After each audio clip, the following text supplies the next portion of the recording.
If you want to take your sourdough up a notch, this roasted garlic loaf is one of those bakes that feels a little bit special, but is actually really simple to bring together. Start with the garlic, slice the tops off your head so the cloves are exposed, drizzle generously with olive oil, and roast until they're soft, golden, and completely irresistible. Once they've cooled, squeeze those sweet caramelized cloves out and set them aside. Now for the dough. In a large bowl, mix your sourdough starter and water, then add your flour and salt, bringing it together into a shaggy dough. Cover it and let it rest for about an hour.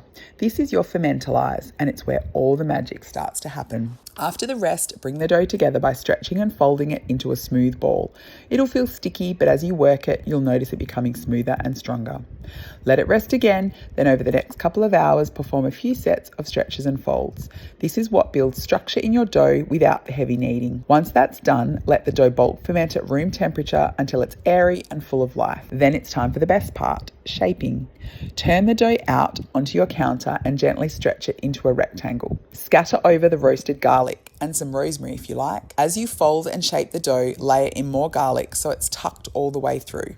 Shape it into a tight loaf, place it into a floured proofing basket and pop it into the fridge for a cold ferment. This not only develops flavour, but it makes your dough easier to handle and score later. When you're ready to bake, preheat your oven nice and hot with your Dutch oven inside. Turn your dough out onto a piece of parchment paper, score it and carefully place it into the Dutch oven. Bake with the lid on to trap the steam, then uncover to get that deep golden crust. And when it comes out of the oven, deeply golden, fragrant and filled with pockets of sweet roasted garlic, let it cool.